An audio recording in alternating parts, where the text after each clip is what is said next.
And now I have a question here for you guys.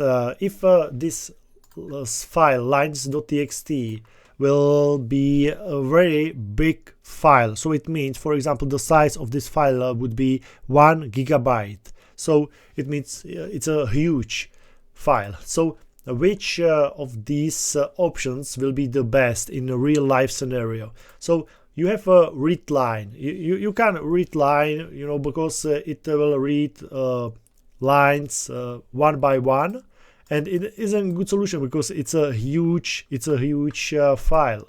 You have here read lines. Read lines means that you will read everything at the moment, okay, in the one moment. So it means you need to read a huge amount of the text, okay. So it is a good solution as well. And the best option is something like this. So open it, and after that iterate it, okay. So in the real life scenario, for the big files, is iteration the best solution.